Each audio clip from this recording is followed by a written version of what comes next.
O existencialismo busca conhecer, busca investigar, narrar, descrever os modos de existir humanos. E como, conhecendo mais sobre os nossos modos de ser no mundo, os nossos modos de existir, nós conhecemos mais como nos tornamos quem somos. Então, é à medida da minha forma de existir, à medida das experiências que vivo, como essas experiências acontecem e são percebidas por mim, como são vividas por mim, como atribuo significados. Então, nesse processo em que a cada dia eu ajo, construo significados, escolho dentro das circunstâncias possíveis, é assim que eu, individualmente, na minha existência concreta, vou me tornando quem somos. Vou me tornando não quem somos, gente, desculpa. Vou me tornando quem sou. Pensando na minha existência individual e concreta, vou me tornando quem sou. E o vamos nos tornando quem somos, de onde foi que eu tirei? Justamente, se eu vou pensar nas escolhas que acontecem em circunstâncias específicas e como ao escolher, ao viver e significar essas experiências, ao criar os modos de existir, eu vou criando quem sou, eu crio meu modo de existir passa a fazer parte de como eu sou, de quem eu me torno.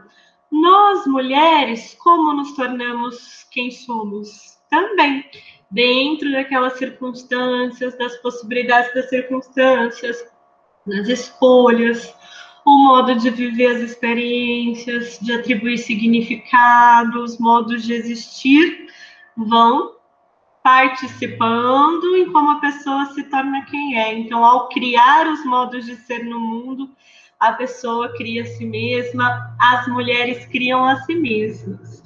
Foi assim que a Simone de Beauvoir publica uma obra, né, uma trilogia, são 3 livros, para falar sobre o que é existir enquanto mulher, como são os modos de existir das mulheres, dentro de uma perspectiva existencialista, já que a Simone é uma grande referência no existencialismo. Algumas questões que ela traz no Segundo Sexo deixam essa postura existencialista, deixam esse posicionamento existencialista dela muito claro. Então, vou ler um trechinho que está no livro O Segundo Sexo, no volume sobre os fatos e mitos, e ela se pergunta assim: como pode realizar-se um ser humano dentro da condição feminina? Que caminhos lhe são abertos? Quais conduzem a um beco sem saída? Como encontrar a independência no seio da dependência? Que circunstâncias restringem a liberdade da mulher?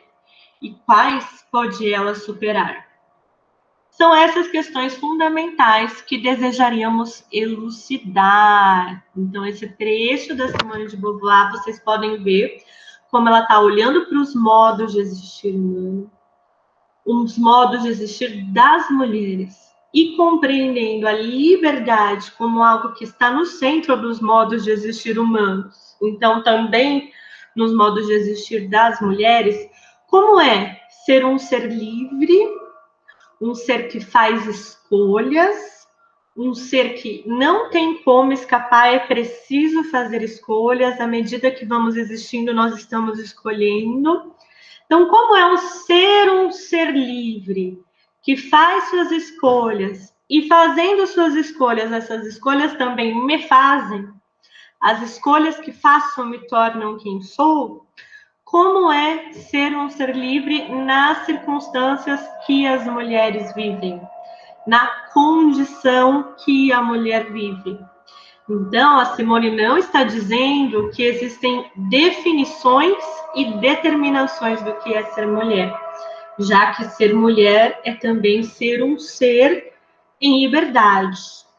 Mas essa liberdade, ela acontece numa condição concreta. Essa liberdade, ela acontece com seus limites, seus impedimentos, suas restrições, e essa liberdade acontece também com os caminhos que são abertos, as possibilidades que estão disponíveis.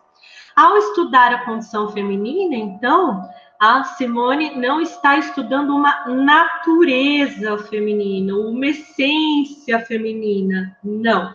Ela está estudando as condições em que acontecem os modos de existir das mulheres.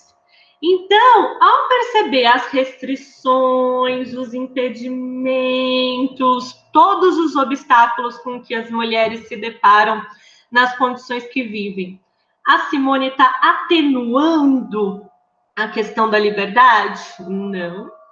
Nós sempre somos livres nas condições que vivemos. Nós sempre fazemos escolhas nas condições que vivemos. Então, entender as condições que as mulheres vivem é necessário para entender as escolhas, mas não que essas condições determinem as escolhas. Um exemplo é a Simone, que nasce em 1909, se eu não me engano, mas é por volta de 1909, eu falei no nosso vídeo anterior. Em 1949, ela publica O Segundo Sexo, e desde a infância até o momento em que ela decide estudar, em que ela escolhe tornar-se filósofa, em que ela escolhe tornar-se escritora, são muitos os elementos na condição que a Simone vive que diz: não, as mulheres devem ser criadas para o casamento, as mulheres devem ser criadas para a domesticidade, para cuidar do lar. As mulheres têm como destino a maternidade, serem mães.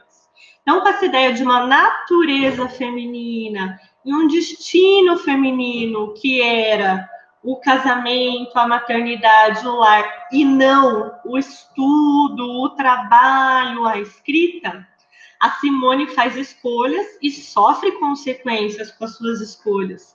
A família tem muita dificuldade de aceitar os modos de existir que a Simone escolheu.